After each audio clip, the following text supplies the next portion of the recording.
আসসালামু আলাইকুম ভিউয়ার্স, কেমন আছেন? আল্লাহর রহমতে আশা করি ভালোই আছেন সবাই। আজকে আমি নতুন আরেকটি লেসন নিয়ে আপনাদের সামনে হাজির হয়েছি। আজকে আগে থেকেই বোর্ডে লিখে রাখছি, ক্লাসটা বড় হয়ে যায় জন্য আপনাদের সুবিধাতে আগে থেকে বোর্ডে উদাহরণ সহ লিখে রাখছি। এখন আমি শুধু আলোচনা করব পার্ট বাই পার্ট, আপনারা আমার সঙ্গেই আশা করি থাকবেন। তো ভিউয়ার্স, চলুন আমরা শুরু করি, বোর্ডে যাই। দেখেন, আজকের আলোচনাটা হচ্ছে ইফযুক্ত কমপ্লেক্স সেন্টেন্স। হ্যাঁ, ইফযুক্ত কমপ্লেক্স সেন্টেন্স, আমরা বলি ইফযুক্ত কমপ্লেক্স সেন্টেন্স কিন্তু দুই প্রকারের হয়। একটা হচ্ছে ইফযুক্ত, মানে একটা হবে এফার্মেটিভ আর একটা নেগেটিভ। তো আমি দুইটা রুলস এখানে লিখে রাখছি, দেখেন ইফযুক্ত, এটা এফার্মেটিভ আর একটা নেগেটিভ। তো এফার্মেটিভ হলে ইফে যদি এফার্মেটিভ শব্দটা হয় তাহলে আপনারা কি রুলস সিম্পলে বানাতে গেলে বাই দিয়ে ভার্বের বেস ফর্ম নিয়ে আসবেন, তারপর সাথে আইএনজি লাগাবেন। এই বেস ভার্বের সাথে মানে অধীন ক্লজের যে ভার্বটা থাকবে তার সাথে আইএনজি যুক্ত করবেন, অবজেক্ট লিখে স্বাধীন ক্লজটা লিখে ফেলবেন। আর কম্পাউন্ড করতে গেলে দেখবেন স্বাধীন ক্লজটা লিখবেন, এটা তো জানি আগের রুলসই। তারপরে অ্যান্ড লিখবেন, তারপরে আবার স্বাধীন ক্লজ। তবে এই ক্ষেত্রে এখানে একটা স্বাধীন ক্লজে একটা রুলস আছে যে ইউ তারপরে V1 অবজেক্ট। এখানে আমি যখন উদাহরণটা দিয়ে বোঝাবো তখন আমি এটা কী জন্য লিখেছি সেটা দেখিয়ে দেবো। আর ইফযুক্ত নেগেটিভ যেটা, সেটা হচ্ছে আপনার তার জন্য রুলস হচ্ছে উইদাউট, তখন আর আপনি বাই লিখতে পারবেন না, তখন লিখবেন উইদাউট যোগ, তারপরে ভার্বের বেস ফর্মের সাথে আইএনজি অবজেক্ট, এরপরে স্বাধীন ক্লজটা লিখে ফেলবেন। আর কম্পাউন্ড করতে গেলে এখানে দেখেন স্বাধীন ক্লজ, এখন আর অ্যান্ড আসবে না, এখন এই নেগেটিভের কারণে অর আসবে, তারপর স্বাধীন ক্লজ, তারপরে এখানেও লিখছি, এখানে ইউ ছিল ভার্বের বেস ফর্ম ছিল, তারপর অবজেক্ট ছিল, আর এখানে ইউ পর ডন্ট, ঠিক আছে, তারপরে ভার্বের বেস ফর্ম, তারপরে অবজেক্ট। এটাও কি জন্য লিখছি উদাহরণে গিয়ে বুঝাই দেব। আর একটা কথা বলি, এই ইফযুক্ত এফার্মেটিভ নেগেটিভ কিন্তু দুই প্রকারের আসতে পারে। একটা আছে যদি সাবজেক্টটা, সেন্টেন্সটা যদি সাবজেক্ট একই হয় তাহলে এই দুইটা ক্লজ থাকে, তো দুইটা ক্লজের সাবজেক্ট একই হলে একরকম রুলস, আর দুইটা ক্লজের সাবজেক্ট যদি ভিন্ন হয়ে যায় তাহলে কিন্তু আবার আর এক রকম রুলস। তার আগে একটা কথা বলে নিই যে আমরা এই কথাটা কিন্তু বারবারই বলি যে আপনার কমপ্লেক্সে যে দুইটা সেন্টেন্স থাকে, একটা অধীন ক্লজ একটা স্বাধীন ক্লজ।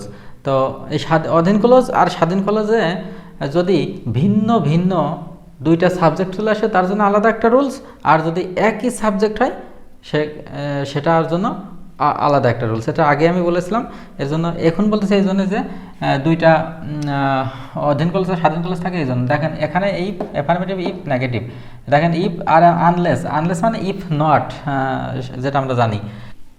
আর ভিউয়ার্স, কমপ্লেক্সে যেটা বললাম, কমপ্লেক্সে দেখেন স্বাধীন ক্লজ লিখে অ্যান্ড লিখে স্বাধীন ক্লজ, আর এখানে একটা কথা লিখছে ইউ V1 অবজেক্ট। আমি এটা উদাহরণের মাধ্যমে বোঝাইতে চাইছিলাম, তারপরেও বলে দিই।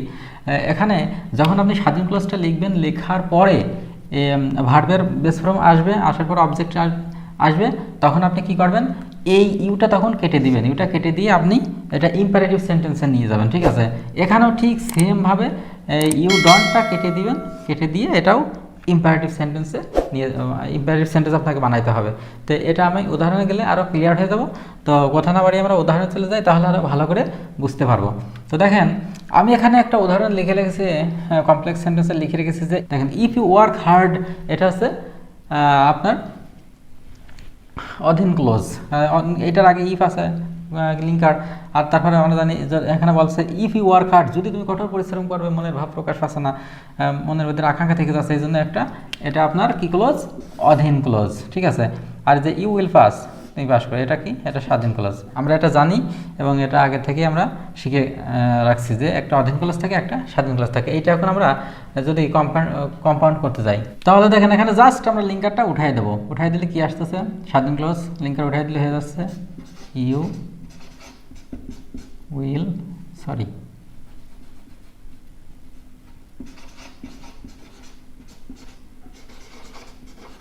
you work hard and লিখলাম, তারপরে কি you will pass। তো দেখেন আমি এর আগে এখানে বলেছিলাম যে এটা আমাদের ইম্পারেটিভ সেন্টেন্সে বানাইতে হবে, তাহলে আমরা এই যে ইউটা ছিল, এই ইউটা কী করবো, কেটে দিলাম। এইটাই আর কি আপনি বলার জন্য এখানে এটা লিখে রাখছিলাম। তাহলে দেখেন এখানে ভার্বের বেস ফর্ম, এই যে বেস ফর্ম, এই জন্য এর আগে ইউজ ছিল, এটা আমরা কেটে দিলাম। আর এখানটা আমরা কি করব, সিম্পল করতে গেলে দেখেন আমরা কি নিয়ে আসবো, প্রথমে বাই নিয়ে আসলাম। বাই নিয়ে আসার পরে অধীন ক্লজের এই যে ভার্বটা, সেই ভার্বের সাথে কি করব, আইএনজি যোগ করব।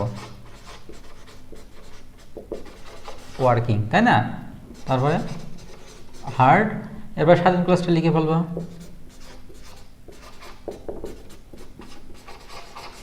এইভাবেই কিন্তু আপনি এই ইফ যুক্ত অ্যাফার্মেটিভকে স্যাম্পল এবং কম্পাউন্ড করতে পারবেন। এবার ভিউয়ার্স, আমরা এই ইফ যুক্ত অ্যাফার্মেটিভ দিয়ে করছি, এবার ইফ যুক্ত নেগেটিভ দিয়ে আমরা একটা বাক্য এখানে লেখা আছে, আমরা এটা যদি দেখেন সিম্পল করতে যাই, তাহলে if you don't know English you will suffer lot. তো দেখেন আমরা এখানে এর জন্য কোন রুলসটা, এটা হচ্ছে উইদাউট নিয়ে আসতে হবে। দেখেন আমরা উইদাউট লিখে ফেলি, সরি ফ্রেন্ড, কলমে কালি নাই, তাহলে কি লাগবো, উইদাউট লেখার পরে কী বলছে, ভার্বের বেস ফর্ম। এই যে এখানে কিন্তু ভার্ব আমরা দুইটা আছে, এখানে একটা আমরা কিন্তু অক্সিলারি ভার্বের সাথে আর যোগ করতে পারবো না, এই জন্য আমরা এই প্রিন্সিপাল ভার্বের সাথে যোগ করবো। তাহলে এই জন্য উইদাউট এর সাথে আইনজি যোগ করে নোয়িং, সরি ইংলিশ, তারপরে কি হবে, স্বাধীন ক্লজটা লিখে ফেলবো। স্বাধীন ক্লজটা কি, ইউ উইল সাফার এ লট। এখানে এই যে উইদাউট নোয়িং ইংলিশ, ইংরাজি জানা ছাড়া ব্যতীত, এখন এটাকে আমরা কম্পাউন্ড করতে গেলে কি করব, যেহেতু এটা নেগেটিভ শব্দ, প্রথমে কি হলো, স্বাধীন ক্লজটা লিখে ফেলবো। স্বাধীন ক্লজটা কি, লিঙ্কটা উঠাই দিই, ইউ ডোন্ট নো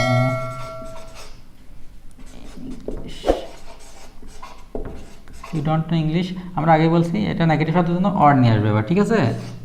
অর নিয়ে আসলাম, নিয়ে আসার পরে আবার স্বাধীন ক্লজ,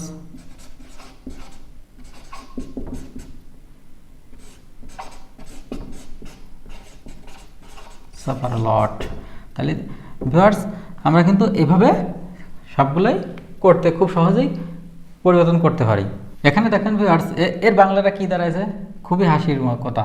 দেখেন, ইউ ডোন্ট নো ইংলিশ, তুমি ইংরেজি শিখো না, অর ইউ উইল সাফার লট, নইলে তোমাকে সাফার করতে হবে।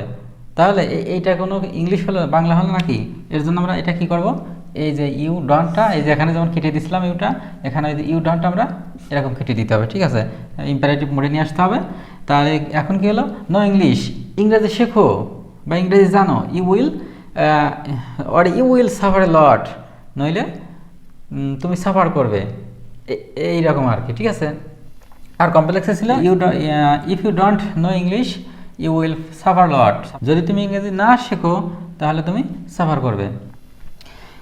এখন আমরা দেখব ভিউয়ার্স, ইফযুক্ত অ্যাফার্মেটিভে যদি ভিন্ন ভিন্ন সাবজেক্ট হয়, এই দেখেন এখানে সি একটা ভিন্ন সাবজেক্ট, আর এই দেখেন আই, অধীন কলেজে একটা ভিন্ন সাবজেক্ট, আবার স্বাধীন কলেজে আর একটা ভিন্ন সাবজেক্ট। এখানে দেখেন আগেরগুলোই, দেখেন ইউ একই সাবজেক্ট ছিল, অধীনে স্বাধীনে একই, অধীনে একই, স্বাধীনে একই, কিন্তু এখানে আমরা অ্যাফার্মেটিভে দুইটা ক্লজ আছে, দুইটাই ভিন্ন ভিন্ন, সি এবং আই। এর জন্য আমরা কিভাবে করব, তো দেখেন সিম্পলে, দেখেন এখানে এই সেন্টেন্সটা কিন্তু আগে বলছি অ্যাফার্মেটিভ, এই জন্য আমরা এই যদি নেগেটিভ আসতো তাহলে কিন্তু আমরা এই যে উইদাউট দিয়ে করতাম, ঠিক আছে? যেহেতু বাক্যটা অ্যাফার্মেটিভ, এই জন্য আমরা এই বাই দিয়েই করব, কারণ এটা অ্যাফার্মেটিভ। তাহলে আমরা বাই লিখে ফেলি। বাই লেখার পরে দেখেন V1 ভার্বের বেস ফর্মের সাথে আইএনজি যোগ করতে হবে। এখন দেখেন এখানে বাইয়ের পরে আপনি কিন্তু আর এই V1 এর সাথে আইএনজি যোগ করতে পারবেন না, এই ভার্বটা আর আনতে পারবেন না সরাসরি। এখন আপনার এখানে যে একটা সি থেকে গেছে, এই সির কারণে আপনাকে ওই ভার্বের সাথে আইএনজি আপনার সরাসরি করতে পারবেন না, তার কারণে এই সিকে তখন সির পসেসিভ অ্যাডজেক্টিভ আপনাকে বানাইতে হবে, ঠিক আছে?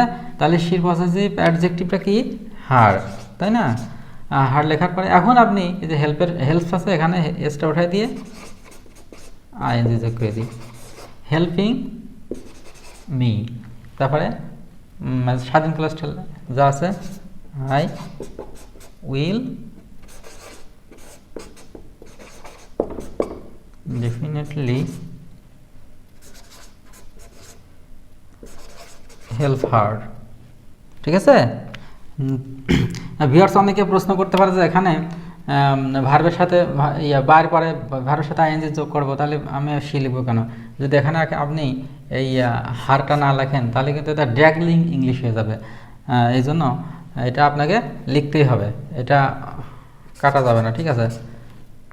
সেই প্রসেসিভ অ্যাডজেক্টিভ আনতে হবে।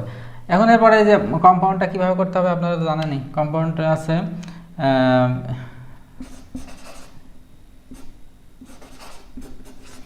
she helps me and I will definitely help her। এই ছিল আমাদের ইফযুক্ত এভারমেটিভ এবং নেগেটিভ শব্দ থাকলে, কমপ্লেক্সে থাকলে কীভাবে সিম্পল এবং কম্পাউন্ড করতে হয়, ঠিক আছে? তাহলে ভিউয়ার্স আমরা আশা করি ক্লাসটা ভালোভাবে বুঝতে পারছি। আমি আবারও বলছি, এই আজকের রুলসটা একটু জটিল আছে, তো আপনারা এগুলো বাড়িতে বসে বসে চর্চা করবেন এবং ভালোভাবে এগুলো দেখলে খুব দ্রুতই এগুলো আয়ত্তে আসবে। তো ভিউয়ার্স আশা করি ক্লাসটা বুঝতে পারছেন। তো সবাই বেশি বেশি বাড়িতে চর্চা করলে আপনারা সবাই শাইন হবেন। তো সবাইকে আমি শুভেচ্ছা জানিয়ে আজকের মতো ক্লাস এখানে শেষ করছি।